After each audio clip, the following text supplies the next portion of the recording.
So I went to MegaCon for the first time ever. I didn't realize it was that big. So like compared to New York as a bar, where is it in terms of size? I thought it was bigger than San Diego.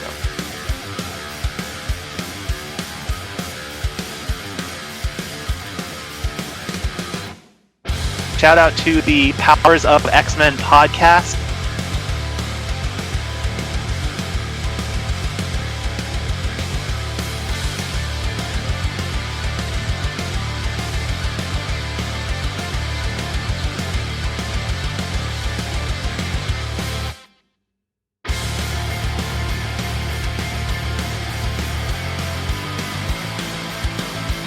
Right, Familia, Power of X-Men, we're with.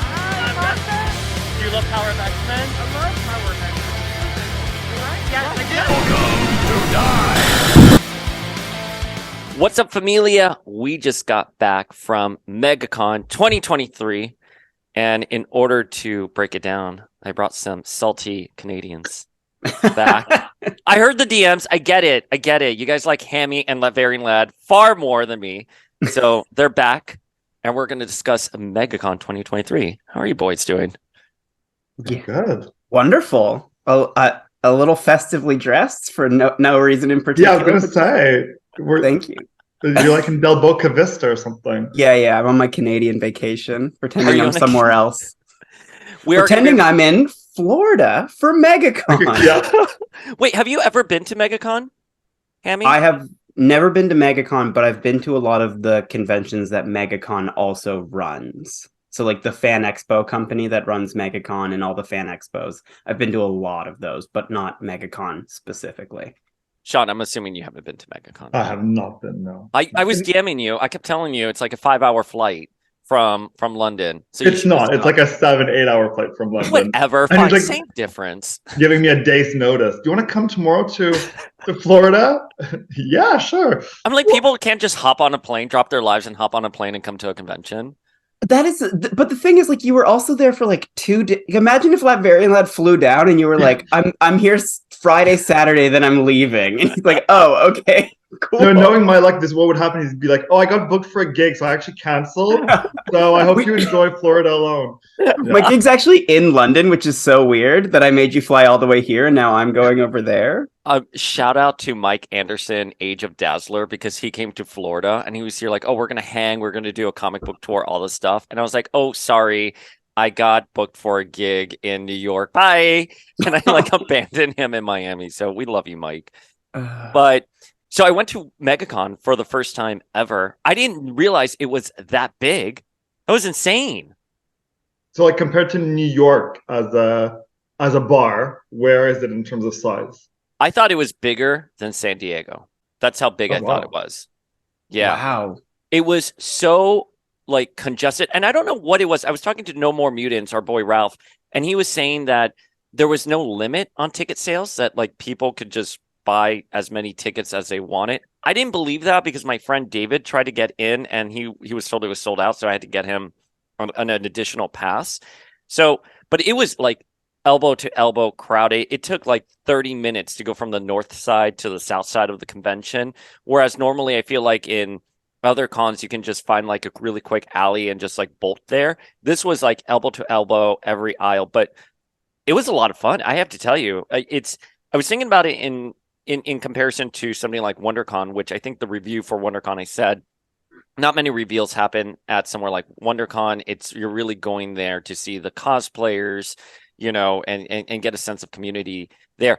Here, I feel like you had it all. You had cosplayers, you had panels, you had celebrities, you were getting announcements, and people were genuinely excited to be there. Yeah, I think that with cons like that, you get such a great mix of people. With WonderCon, like you said in your episode, it's a bunch of cosplayers. Like, if that's what you're going for, there's some great talent there, but like, get ready for cosplay. Whereas MegaCon is a convention that is open to everyone. So you get a lot of the like cosplayers who are there. You get a lot of the like people who just love comic books, people who just love TV stuff.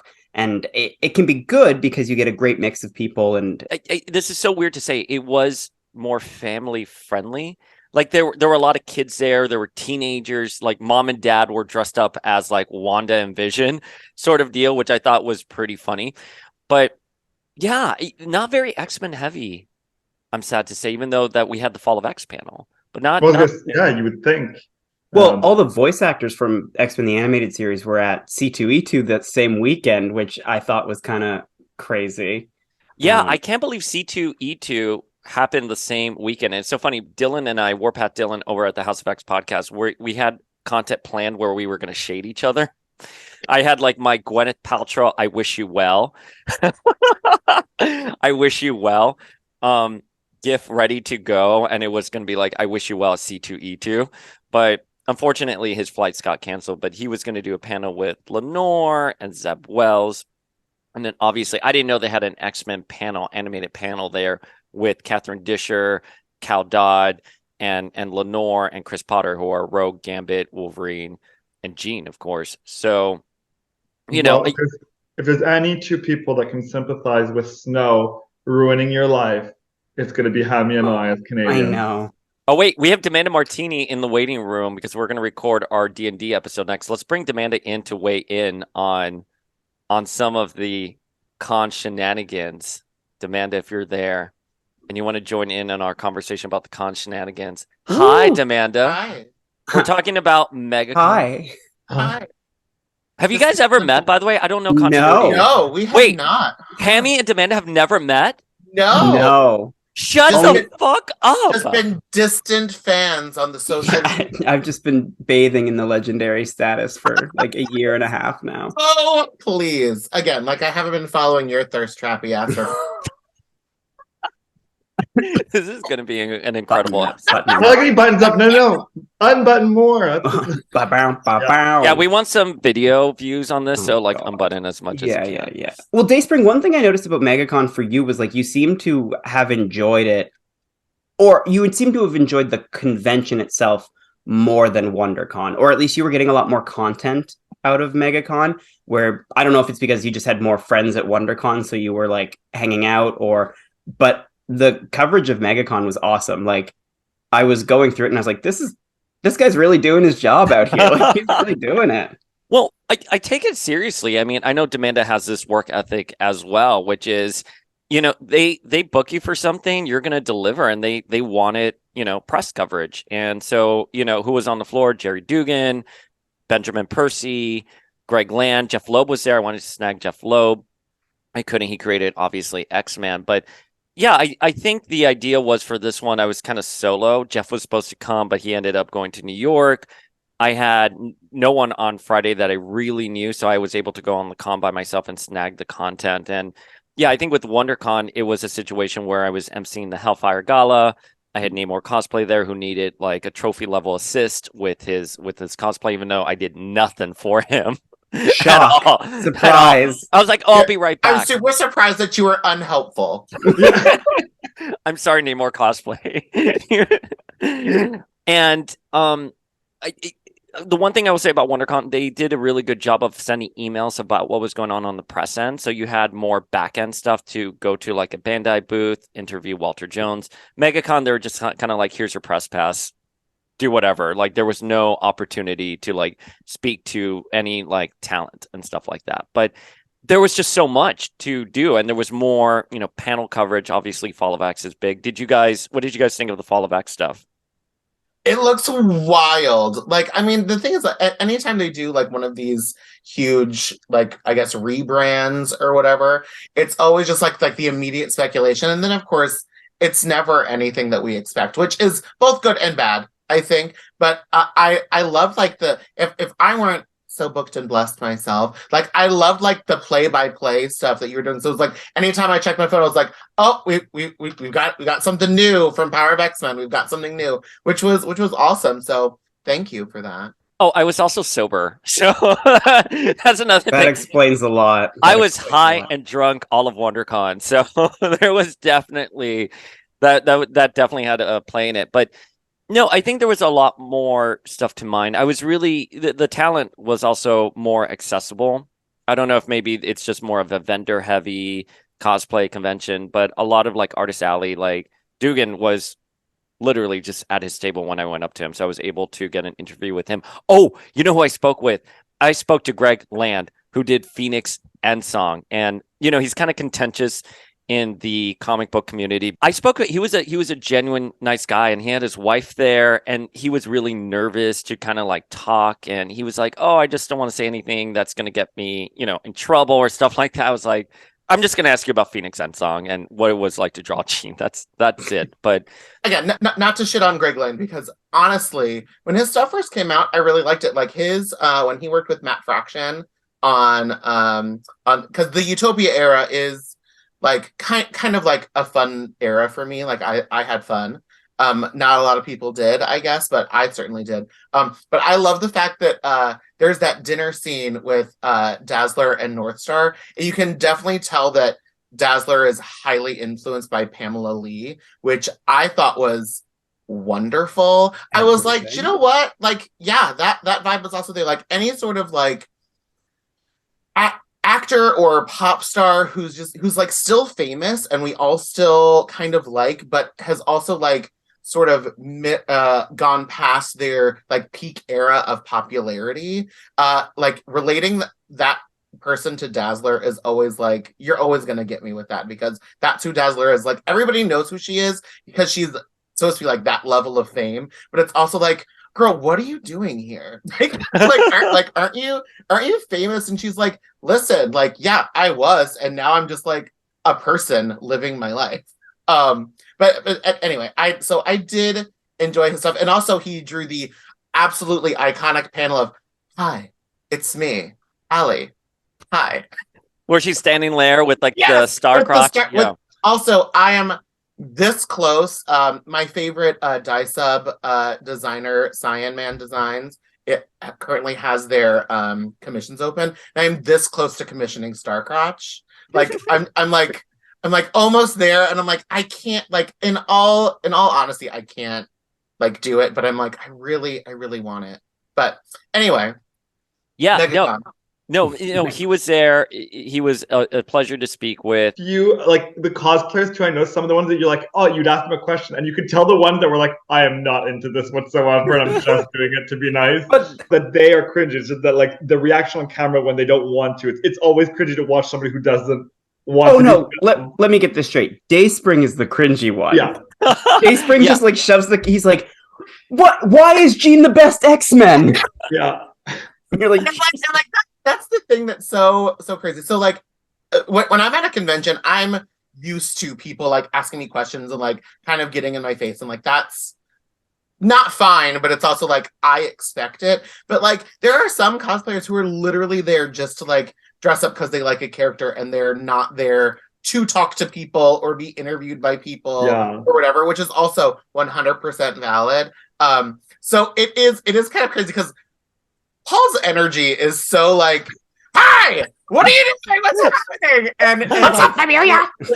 Like some of these like dear sweet nerds who are some of, my favorite kind of people to see at a convention, they're just like, this is too much. I was just here to like hang out. In fairness to me, what you don't see is like I go up to people, I'm like, hey, do you mind? I have a podcast. Just got a snag comment. I just got like, you may have heard of me. You may have heard of me. I do say that. Like, maybe you've heard of it, Power of X-Men. And then they're like, oh, yeah, sure. I'm like, okay, what's up, familia? Like, I'm here with Iceman. Tell me, why is, Gambit the best ever? And, like, it put the camera in their face. So he turns it on and off. And that's probably why they're so like, what's going on? I have to tell you, like, I do get that part, but I do always approach people and I ask, is it okay if I snag you? And I always give the tag if they have a tag. But do you know what's going to make it if Dayspring does come to MCM in London and does that with British people? Because let me tell you, Americans are a lot more receptive than British people for that type of stuff. I cannot wait. Are they going to Tobey Maguire me and just like throw my camera on the floor? No, like they're just going to treat like they'll say something polite and then like Homer Simpson's back into like the club. I love that. But I gotta tell you, MegaCon, the energy was really great. I'm surprised a lot more isn't done with MegaCon given the foot traffic. I'm surprised Marvel and DC did not have official booths there. Star Wars had a large presence there. There was a lot of Mario fever. Lots of Disney characters as well, as you would expect, because it's Orlando. But I was genuinely shocked that Bandai has a booth at WonderCon, but they don't have a booth at MegaCon, and same with Marvel and DC, that they wouldn't spend the money on having some kind of presence there. Well, I wonder if Disney's like, oh, because we have Disney right here, we're gonna push Star Wars and Disney stuff No. because then people can then go to the park. Whereas like, there's not like is there like a huge Marvel stuff at? I don't cancel me, y'all. I'm not a huge like Disney World, Disneyland person. So I don't really remember being there. The last time I went there, it was for a friend's wedding, and I didn't want to be there because I wanted to go help with wedding stuff, or I was chaperoning high schoolers. So like, but anyway, but like, is there like a huge like Marvel part of the Orlando Disney No. park? So- I was actually there's there's the Guardians of the Galaxy at Epcot, and that's about it, isn't there? Yeah, Yeah. so to my understanding, and I don't know, and someone can slide into our DMs and just clarify. Disney World has the rights to like the MCU stuff, while Islands of Adventure still has like the X-Men, Marvel comic book aspects of it. So but wait, the Star Wars, I'm not a huge Star Wars stan. I like the movies. I engage with the Mandalorian and whatever's happening. But there is like kind of like a congregation of cosplayers that are diehard for Star Wars, and they have like official like groups, companies, LLC, Yeah, especially whatever. like the 501st people who are very serious. Yeah, like your costume has to be vetted. I think they're the ones who had the presence at MegaCon and did all of the structures and stuff like that. Because it was legit, like I felt like I was going through Tatooine, like, and there was sand everywhere and like buildings and Starship Troopers with like their guns. It really was like a labyrinth of Star Wars. And if you're a big Star Wars fan, that was perfect. So I wonder, like, if it was more like not necessarily Disney like official, but like an organization like, for example, the 501st. Again, I don't know if they're national or whatever, but I mean, again, those folks are really serious, and then that would make it would make sense then if like that's just like one of someone who runs the organization, like that's like their home base, like they're Florida people, so that's why they have like. I think that's closer to the truth because I know Fan Expo, who runs MegaCon, the 501st are always there, whether it's in Toronto or Vancouver. So there usually is like a big Star Wars presence, and they'll have like their own booth with other costumes set up where you can take pictures and stuff like that. And I think the reason Marvel and like some of those bigger ones aren't here is because it's just not worth it to them. Like the foot traffic is one thing, but I think the type of people you get at these conventions is so diverse that like it's not worth the money to set up the big booth or take up the space or do any of that because you're not gonna make anything. Whereas San Diego, I feel like they have to be at San Diego, and if they're not, they've made a big point that we're not at San Diego because we're going to be at D23 instead or something like that. That's fair. Because I was thinking about MCM, like Hasbro threw out a lot of reveals at MCM last year, and I was like, well, that's kind of random, you know. So why is that random? You're shitting on London? Well, but I mean, it could also honestly be like total marketing strategy of like when they actually take place, where it's like, oh, we're gonna go do this whole big thing at this convention because this is a date that we like, and no one else is really kind of there, or no one else is making big announcements, or so we'll be like the big news of this convention, or we'll be a bigger deal at this convention. I mean, I'm sure in a room somewhere there's a bunch of nerd strategists who plan out all of that stuff. Yeah, I wonder if they were able to plan out the HasLab Ghost Rider vengeance. But yeah, we're being shady here, kid. We love that. We want that Maddie figure. But yeah, I was really impressed with MegaCon. I had a lot of fun. I think my only complaint was, and I talked about this with Ralph over at No More Mutants, it felt a little disorganized from a media coverage perspective. There was no Wi-Fi. You didn't really get an agenda. There was no media room where you can sit down and sort of recap everything. Like I would have to record someone, go outside, let my phone upload it, and then go back inside. So in that regard, it was kind of laborious. But I'm 100% happy with it. I'm glad I went. There was a lot of talent. Tara Strong was there, just at her booth. I'm like, Tara Strong, how do you have Tara Strong? How do you have like the time to just be here. Money. Yeah. Money makes all of the time. They had a cosplay alley as well, and there were like massive like builds there. I can't describe some of the ones I saw, but there was like a ginormous Jigglypuff that's like the size of my apartment.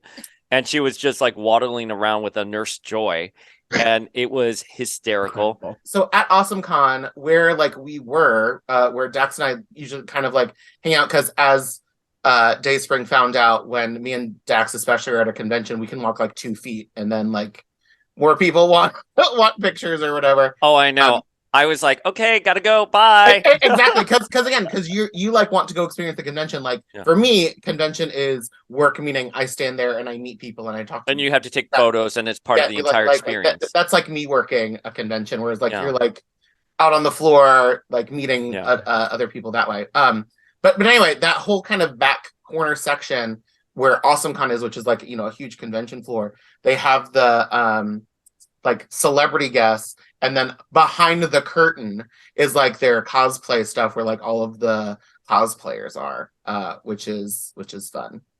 That's interesting. Yeah. I mean, listen, I didn't really grow up going to conventions. I've only done New York and San Diego. This is sort of the first year that I've been doing a lot more conventions. And it all began with AwesomeCon in DC, and I had so much fun there. And we're continuing to go. Shout out to Minimate, who told me apply for press for these things and they'll take care of you. And yeah, they do. They really do. So I was really happy with MegaCon. I'm curious to see where it's going to come in the next few years. There a lot of announcements came from it. There were a lot of celebrities there like Neve Campbell, Skeet Ulrich, Hayden Christensen. It's definitely a presence there, but it's a different kind of convention. I feel, again, like New York and San Diego, you'd get a different crowd, as sort of we were talking about. And here it's more like what you were saying, like just Hammy, like a diversity in terms of people from, you know, all walks of life. But yeah, 100% recommend it. I think we should all do a X-family road trip to Orlando next year. Well, yes. To MegaCon, to MegaCon. to Disney. Yeah, we can take Amanda to Disney finally. Sure. Please. You're not going to chaperone teens. You're going to chaperone like hot messes. I mean, that's because again, the only time I was allowed to drink, again, I know I haven't worked in the school system in a long time, so like it's fine. But the only time me and the moms, the kids did like a thing with the Disney entertainment. So like me and the moms got to wander around Epcot for a while and drink it at all the countries, which was fun. Yes. All right, guys, where can folks slide into your DMs? Oh, DMs. You can catch me at Hammy73 on Instagram if you're looking for life stuff and thirst stuff, or I have a specifically cosplay account at michael.ham.cosplay.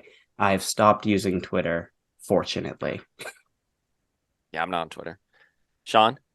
I'm ladvarian_lad on Instagram for any of my geek stuff. Amanda, anyone who listens to this podcast. Hi, you people know me. You either hate me or you don't, and that's fine. Demanda Martini across all social media, most importantly on Venmo and Cash App, DMANDAMARTINI. Love seeing you guys. Mwah. All right, Familia, our next con is going to be MCM with Latbarian Lad. We're going to have fun. I can't wait. I'm going to get up in everyone's grill. We're planning content for that. Now I'm terrified that they're going to Homer Simpson me, but it's fine. But check us out there. And again, I have nothing but positive things to say about MegaCon. I thought it was a lot of fun. I would rank it in terms of congestion bigger than New York and San Diego. But I think in terms of quality of like content you get, I think the New Yorks and San Diegos are where it's at. But you definitely get stuff here. But anyways, that's our recap. Join us next time. Bye.